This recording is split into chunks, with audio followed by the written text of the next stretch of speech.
Olá, meus amores, sejam bem-vindos a mais um vídeo do projeto Primeira Fase da OAB.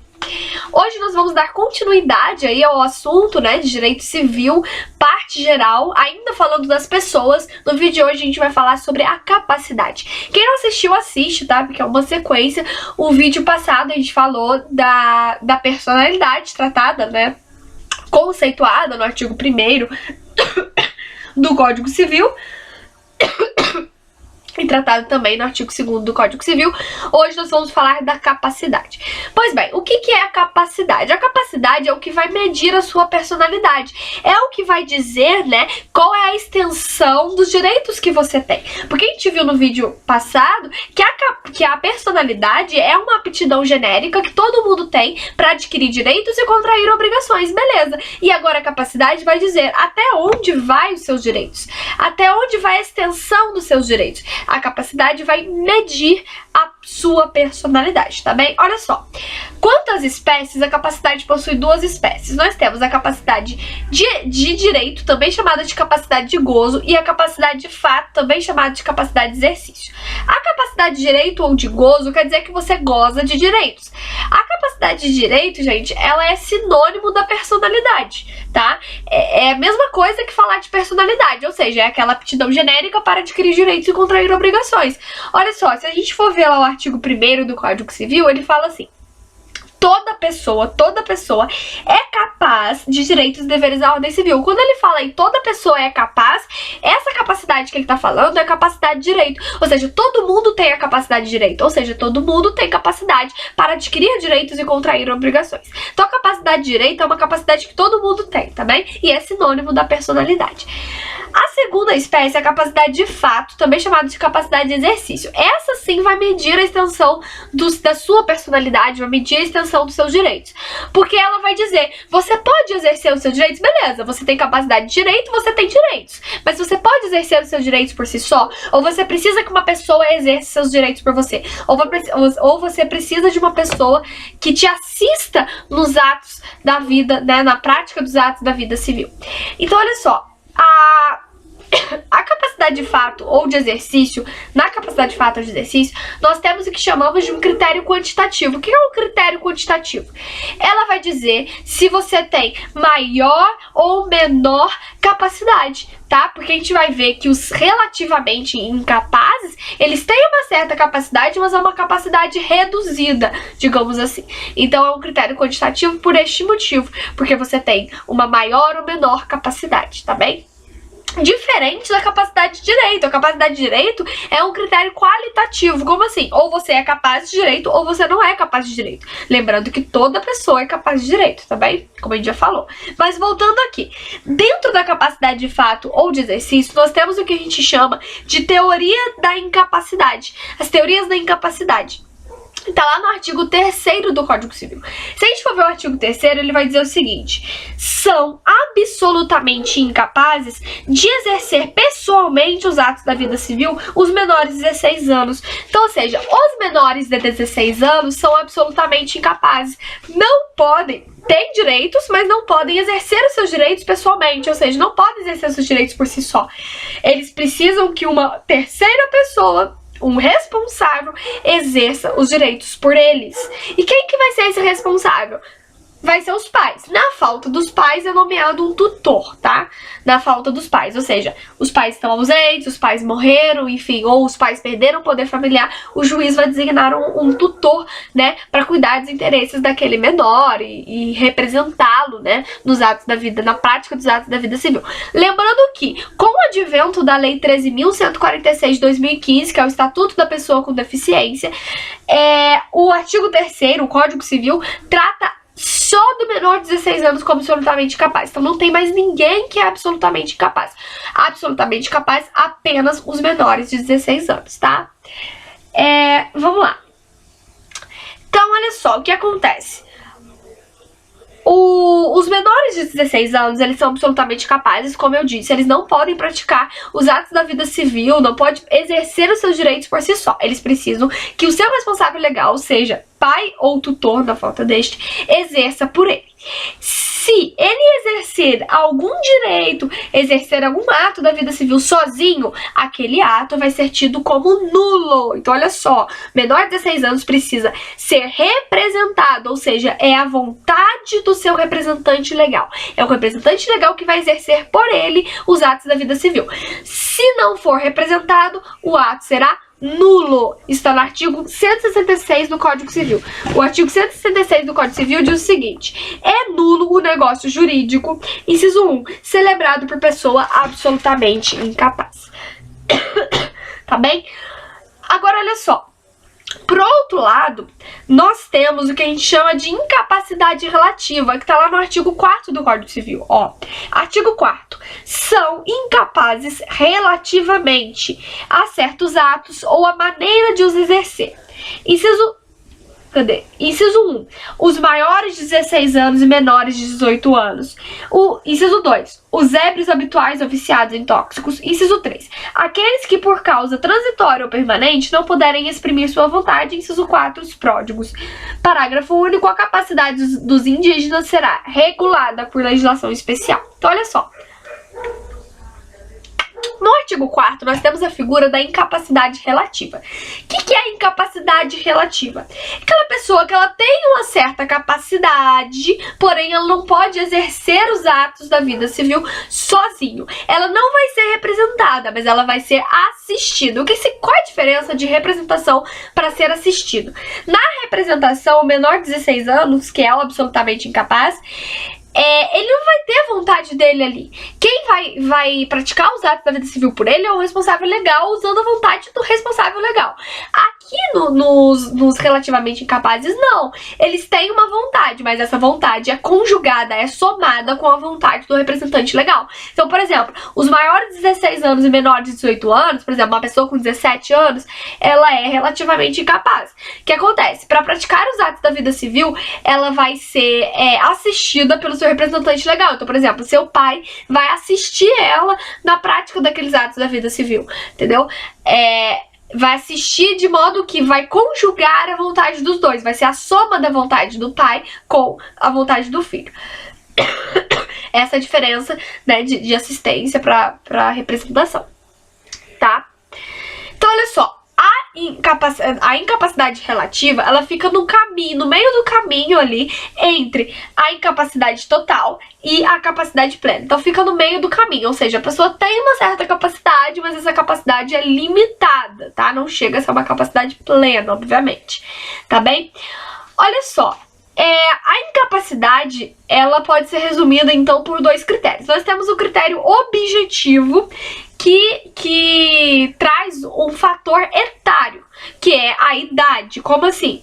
Pessoa com menos de 16 anos, absolutamente incapaz. Artigo 3º do Código Civil. Pessoa com mais de 16, mas menos 18, relativamente incapaz. Artigo 4º, inciso 1 do Código Civil.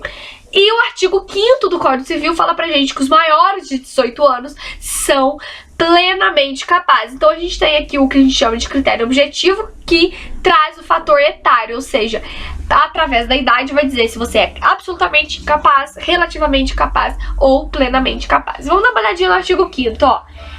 Artigo 5º. A menoridade cessa aos 18 anos completos quando a pessoa fica habilitada à prática de todos os atos da vida civil. Então ele está dizendo, completou 18 anos, fica aí, né, atinge aí, né, capacidade plena, tá bem? Olha só, uma observação. Se a gente está diante de menor de idade, mas estamos tratando de assuntos de direitos existenciais daquele menor, por exemplo, estamos tratando da adoção daquele menor, ou estamos tratando da guarda daquele menor, estamos tratando da cessão de direitos de imagem daquele menor, ele vai ter que ser ouvido desde que ele tenha discernimento para tal. Então, por exemplo, estou adotando uma criança de 12 anos, de 11, 12 anos. Pô, ele tem um certo discernimento para ser ouvido, então a gente vai ouvir ele, entendeu? Então, quando aquele menor estivermos tratando de direitos existenciais daquele menor e ele tiver discernimento suficiente para ser ouvido, vai ter que ser respeitado também a vontade dele, entendeu? Então, pô, a criança tem 12 anos e tá demonstrando que não quer ser adotado por mim, etc. Pô, ele tem um certo discernimento pra ter motivos pra dizer não, então a gente vai ouvir e vai respeitar a vontade dele, tá bem? Olha só. Tem alguns atos que podem ser praticados pelos relativamente incapazes sem precisar de serem assistidos. Então, por exemplo, eu tenho 17 anos.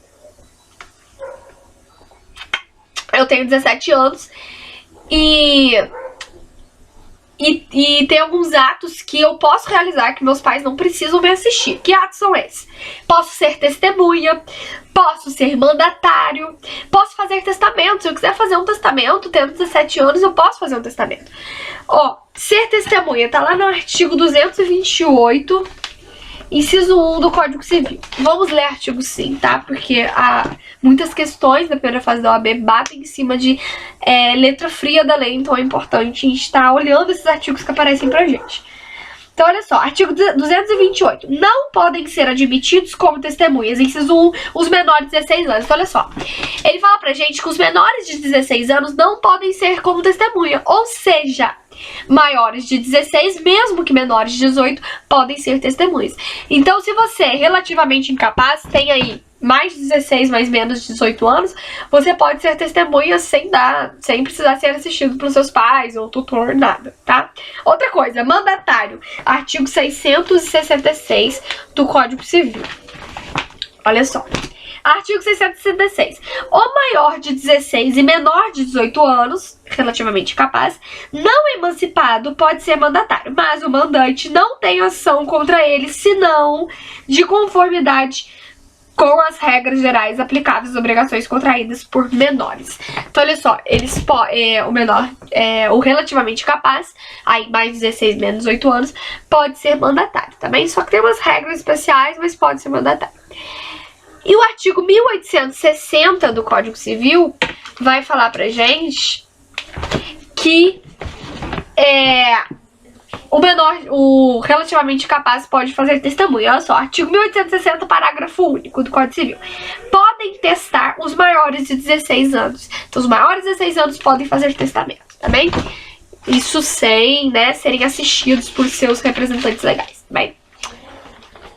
E eu falei, então, do critério objetivo, que fala da questão da idade, né? Através da sua idade vai dizer se você é incapaz, relativamente capaz, absolutamente capaz, enfim. E agora nós vamos falar do critério subjetivo. O critério subjetivo, ele usa o fator da sanidade. Só que olha só, isso foi um pouco modificado pelo Estatuto da Pessoa com Deficiência, que é a Lei 13.146 de 2015. Por quê? Esse Estatuto da Pessoa com Deficiência, ele trouxe a ideia seguinte, que o deficiente, seja mental, físico, intelectual, ele não pode ser de imediato considerado como incapaz. Não, ele é capaz. Até que se prova o contrário, ele é capaz. Então, a regra aí é que a pessoa com deficiência, ela seja capaz. Esta é a regra, tá? Só que a gente tem ela tem exceções, né? Tem casos específicos, concretos, em que aquele deficiente, aquela pessoa com deficiência, seja deficiência física, mental, intelectual, ele vai precisar, né, de um curador. Tá? Então, em casos que o deficiente vai precisar de curador, ele vai ser tido como relativamente incapaz. Ele não vai ser tido como absolutamente capaz, não. Ele vai ser tido como relativamente incapaz. Lembrando que, no nosso ordenamento jurídico, só os menores de 16 anos podem ser considerados como absolutamente capazes, tá bem? Outra exceção trazida pelo Estatuto da Pessoa com Deficiência é a tomada da decisão apoiada. Olha só que legal. O deficiente, a pessoa com deficiência, ela não precisa ser interditada. Ela pode fazer uso do instituto chamado tomada de decisão apoiada, que está previsto lá no artigo 1783 do Código Civil, 1783-A do Código Civil, que foi introduzido, inclusive, pelo Estatuto da Pessoa com Deficiência. Tá lá assim, ó. A tomada de decisão apoiada é o processo pelo qual a pessoa com deficiência elege pelo menos 2 pessoas idôneas com as quais mantenha vínculo e que goze de sua confiança, para prestar-lhe apoio na tomada de decisão sobre atos da vida civil, fornecendo-lhe os elementos e informações necessários para que possa exercer a sua capacidade. Então, olha só. Se a pessoa com deficiência for fazer uso do instituto da tomada de decisão apoiada, ele vai ser considerado como plenamente capaz. Ele só vai o quê? Ter a ajuda, o auxílio de duas pessoas idôneas e que sejam da confiança dele, que vai ajudar, auxiliar ele na dificuldade que ele tem, tá? Gente, é normal, às vezes ele tem alguma dificuldade ali, não consegue entender alguma coisa, por exemplo, para firmar um contrato, etc. E aí ele vai precisar deixar auxílio, né, de duas pessoas que ele confia, da confiança dele, pessoas idôneas, para auxiliar ele nessa tomada de decisão tão apoiada, tá? E para ele fazer uso pra pessoa com deficiência fazer uso deste instituto, tomar decisão apoiada, o juiz precisa aprovar. Então o juiz vai analisar se naquele caso concreto é realmente caso, né, dele fazer uso desse instituto, ou que não vai valer, não vai adiantar. O juiz pode entender que não, é caso de curatela mesmo, é caso de interdição. E aí, então, vai fazer uso da curatela. Então, tem esses dois institutos aí agora para pessoa com deficiência, tá? Pessoa com deficiência, ela é em regra capaz, mas ela pode aí fazer uso da tomada de decisão apoiada, onde ela vai ter duas pessoas aí da confiança dela para auxiliar ela naquela prática daquele ato da vida civil. Ou ela pode ser interditada através do Instituto da Curatela, onde ela vai ser tida como relativamente incapaz, tá bem? Agora uma pergunta. Quando cessa a incapacidade? Quando termina a incapacidade? Bom, a incapacidade ela vai terminar quando deixar de existir a sua condição. Então, por exemplo, se eu sou absolutamente incapaz porque eu tenho menos de 16 anos, eu tenho 15 anos. A partir do momento que eu fizer 16 anos, eu já, né, me torno relativamente incapaz. Então, cessa aquela incapacidade.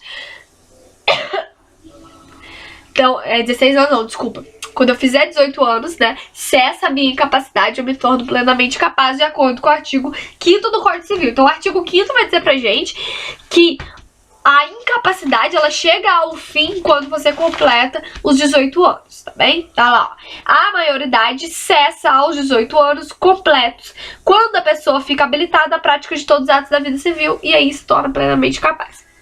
Agora, tem uma outra forma de você alcançar a capacidade civil e cessar a sua incapacidade. Qual outra forma é essa? É através da emancipação. Gente, o que é a emancipação? A emancipação é quando você obtém a capacidade civil antes da idade legal. Então tá lá. O artigo 5º do Código Civil diz pra gente que a idade legal para você obter a capacidade plena é 18 anos. A emancipação é quando você obtém a capacidade plena antes dos 18 anos.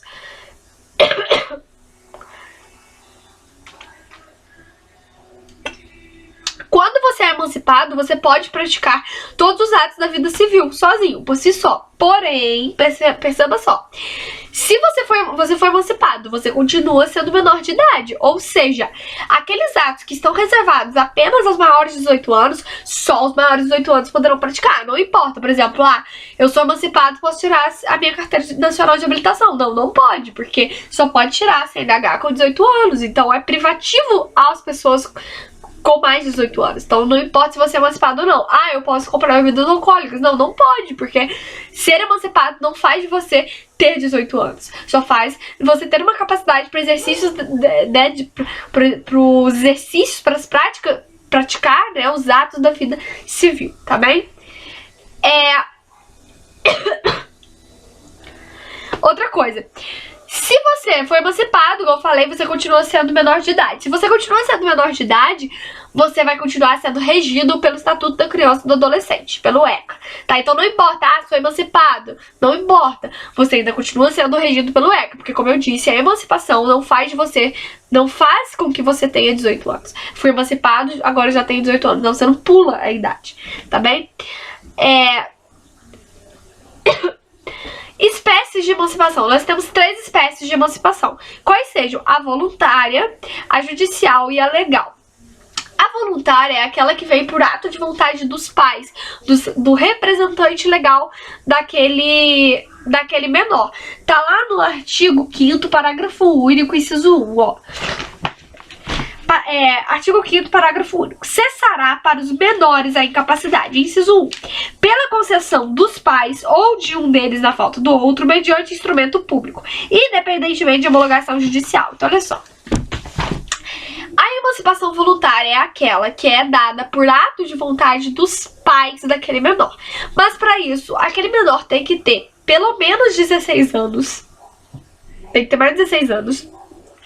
Tem que ter a vontade dos dois pais, do pai e da mãe, ou apenas do pai ou apenas da mãe na falta do outro. Por exemplo, a mãe solteira, o pai subiu no mundo, ou o pai morreu, ou vice-versa. Aí sim pode ter a vontade só de um, tá bem? Tirando isso, tem que ser a vontade dos dois, em consenso, tá? E a emancipação voluntária é feita através de instrumento público. Só pode ser feita através de instrumento público. E a emancipação voluntária, gente, é um ato extrajudicial, que significa dizer que não vai ser homologado, não precisa, não tem necessidade de ser homologado pelo juiz.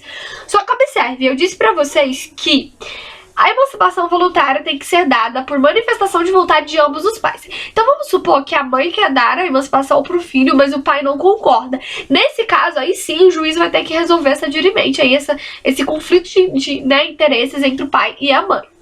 Tirando isso, vontade dos dois pais, o garoto tem mais de 16 anos, foi feito por instrumento público, não precisa de homologação judicial, nada, tá bem? Outra coisa, a emancipação voluntária, ela é incondicionada, ou seja, não suporta condição nem termo. Não pode dizer, se você passar sem final, eu vou te emancipar. Não tem condição, não tem termo, não admite, é incondicionado, tá bem?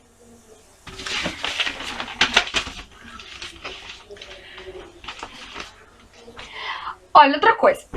A emancipação voluntária, os efeitos da emancipação voluntária são dados pela lei, ou seja, os pais não podem dispor, não é um contrato que você faz ali com as cláusulas, eu vou te emancipar, mas você vai ter que continuar morando aqui em casa. Não tem negociação, tá? Os efeitos da emancipação são dados pela lei, não podem ser negociados ali entre os pais e o filho, etc. Outra coisa, a emancipação voluntária, ela é irrevogável pelos pais, ou seja, eu não posso conceder a emancipação ao meu filho e depois revogar, falar, não quero mais que ele seja emancipado. Não, concedi e pronto, tá? Mas a emancipação, ela pode ser aí invalidada se houver erro, vício de consentimento. Então, por exemplo, os pais que foram moralmente coagidos pelos filhos, o filho menor ali coagiu o pai e a mãe para que eles o emancipassem. Ou seja, houve um vício no consentimento daqueles pais. Aqueles pais não consentiram porque eles quiseram, porque houve um vício ali, houve um defeito do negócio jurídico. Tá? Uma outra observação importante. Se você emancipou o seu filho, isso não te exonera da responsabilidade civil pelos atos ilícitos praticados pelo seu filho. Então, por exemplo, eu tenho um filho de 16 anos, eu emancipei ele, e aí ele vem a sair tacando pedras nas casas da vizinhança, ou seja, praticando atos ilícitos que, com isso, geram responsabilidade civil. Eu, como mãe dele, não ficarei exonerada da responsabilidade civil pelos atos ilícitos praticados por ele, só porque eu o emancipei. Não, tá? Artigo 932, inciso 1 do Código Civil, que vai falar dessa questão da responsabilidade dos pais, né, no que tange aos atos ilícitos praticados pelos filhos menores, mesmo que emancipados. A segunda espécie aí de emancipação é a emancipação judicial. A emancipação judicial tá aí na parte final do inciso 1 do artigo 5º, parágrafo único. Tá lá assim, ó. Artigo 5º, parágrafo único, inciso 1. Aí tá lá, homologação judicial ou por sentença do juiz, ouvido o tutor, se o menor tiver 16 anos incompletos. Olha só, quando que vai ocorrer a emancipação judicial? A emancipação judicial é feita através de uma sentença, tá? E ocorre quando aquele menor, sentença de emancipação, tá? E ocorre quando aquele menor está sob tutela. Quando ocorre tutela? A gente viu que a tutela ocorre quando os pais do menor estiver em falta, ou seja, ou tá ausente, ou já morreu. Então, por exemplo, o menor que é órfão, os pais dele morreu, o juiz nomeia um tutor. Se o tutor quiser conceder emancipação para aquele menor, ele não vai poder por conta própria. o juiz vai ter que conceder a emancipação para aquele menor que está sob tutela. Por que isso? Por que o tutor, por si só, não pode conceder a emancipação, assim como os pais podem? Por quê? Porque visa, né, evitar que a emancipação seja dada, seja concedida, só porque o tutor quer se livrar. Por exemplo, eu sou tutora de uma garota de 16 anos e eu quero me livrar, não quero mais ser tutora, aí eu vou e emancipo ela. Seria fácil e seria prejudicial ao interesse do menor. Então, para isso, se o menor está sob tutela, só o juiz pode conceder a emancipação naquele caso. E aí, então, tem os requisitos. Que requisitos são esses? Tem que ter mais de 16 anos o menor, vai ter que ter a sentença de emancipação, vai ter que ter a presença do menor ali no momento do ato, ali vai ter que ter a presença do menor, e o tutor tem que ser ouvido, também vai ouvir o tutor até pro juiz, né, ponderar ali e ver se não se o tutor só tá querendo se livrar daquela responsabilidade, enfim. Por último aqui nós temos emancipação legal. A emancipação legal, ela tá no parágrafo único do artigo 5º, dos incisos 2 até o inciso 4. Emancipação legal por quê? Porque são hipóteses previstas pela lei, previstas aqui no Código Civil. Tá bem? A primeira emancipação legal, a primeira hipótese aí é o casamento. Tá lá, o inciso 2. Pelo casamento. Então ele é emancipado pelo casamento. O artigo 1517 do Código Civil vai dizer pra gente que a idade núbio é aos 16 anos. Lembrando que antes a gente podia ter casamentos de menores de 16 anos por questão moral, de gravidez, etc. Então, por exemplo, uma garota de 14, 13, 14 anos, 15 anos, que estivesse grávida, quisesse casar com o pai do filho, etc., podia ser concedido até autorização para se celebrar o casamento. Agora, eu não lembro o número da lei, tá? Depois eu vou até pesquisar, mas atualmente teve aí uma lei que modificou, alterou esse dispositivo aí do Código Civil, colocando que em hipótese nenhuma menor de 16 anos pode casar. Então agora nem em questão de casamento, etc., de gravidez, etc., os menores de 16 anos não podem mais casar. Agora a idade núbio fica em apenas 16 para cima, tá bem? Olha só, então se você tem 16 anos, no mínimo 16 anos, e quer se casar, os pais autorizaram, casou, você está emancipado. Não importa se depois você divorciou, se ficou viúvo, não importa, vai continuar sendo emancipado, tá bem? A emancipação pelo casamento, ela só vai deixar de existir se o casamento for tido como inválido, tá? Então o casamento foi inválido, por exemplo, verificou que não tinha autorização dos pais, então o casamento vai ser inválido e aí sim eles vão voltar, né, para a qualidade de incapazes. Mas se for por conta de divórcio ou viuvez, continua sendo emancipado. Gente, por que a emancipação pelo casamento? O casamento é um dos atos, se não o ato mais solene que nós temos no nosso Código Civil. Então, se ele tem capacidade para se casar, se tem maturidade para se casar, porque não teria maturidade para praticar por si só os atos da vida civil. E, na verdade, nem seria coerente permitir que a pessoa se casasse e não fosse capaz. Né? Porque, a partir do momento que você casa, pressupõe que você vai viver a sua vida. Então, por isso o legislador permitiu aí, trouxe aí essa figura da emancipação pelo casamento. Olha só.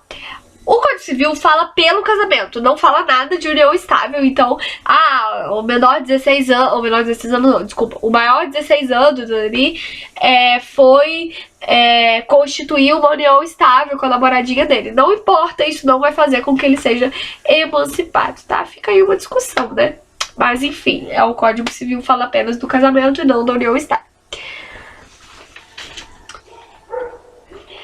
O inciso 3 do parágrafo único do artigo 5º fala pra gente pelo exercício de emprego público efetivo. Então, se você tem 16, né, mais de 16 anos e tá exercendo efetivamente o emprego público, você vai ser emancipado.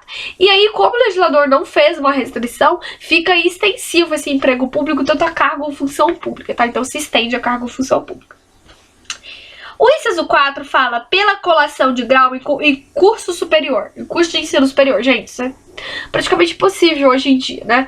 Porque para ele ser emancipado, aqui nesse caso, ele teria que colar grau em curso de ensino superior, em uma faculdade, antes dos 18 anos. E, tipo, é praticamente impossível. Como, né, os cursos geralmente têm aí 4, 5 anos, como que a pessoa vai entrar na faculdade e sair antes dos 18 anos. Né? Por exemplo, eu entrei na faculdade, tinha 17 anos e era a mais nova da minha turma. Então, né, 17 anos ou mais nova. Então não tem como é praticamente impossível isso acontecer, mas tá aí. Acredito que na época em que o código foi redigido era uma situação diferente do que temos hoje. Mas vamos lá, o inciso 4 fala pra gente, pelo estabelecimento civil ou comercial. Então, se o menor tem um estabelecimento civil ou comercial, ou pela existência de emprego, se ele tem um emprego, né, um vínculo empregatício, carteira assinada e tudo mais, desde que, em função deles, o menor com 16 anos completos tem economia própria. Então, olha só, se o menor, né, é ali maior de 16, menos 18 anos, ele tem um estabelecimento comercial e através daquele estabelecimento comercial ele tem uma economia própria, ou se ele tem um emprego e através daquele emprego, né, registrado, ele tem uma economia própria, ele vai ser emancipado. Só que, bem, olha bem, desculpa. O termo economia própria é um conceito jurídico indeterminado. Como assim indeterminado? O legislador não fala, não explica pra gente o que seria economia própria. Então vai ficar a critério do juiz. O juiz, analisando o caso concreto, vai verificar se naquele caso o menor tem ou não uma economia própria, tá? Então não dá pra gente saber certinho o que seria uma economia própria. Vai ficar aí a critério do juiz, analisando o caso concreto. Tá? É isso, gente. Não tem mais nada aqui pra falar. É isso mesmo. Então a gente esgotou aí o assunto de capacidade também. Espero que vocês que tenham sido úteis, vocês tenham conseguido entender aí. Lembrando mais uma vez que esse projeto, primeira fase da OAB, não visa aprofundar demais. Então a gente quer mesmo tratar de forma mais superficial, assim mesmo, o que tá sendo cobrado pela banca, né, na primeira fase. Mas, se vocês tiverem alguma coisa pra complementar ou alguma coisa que queiram aí tá aprofundando, é só falar que a gente continua. No próximo vídeo a gente vai falar do fim da personalidade, né, através da morte e também dos direitos da personalidade, tá bem? Então, um beijo e até o próximo vídeo.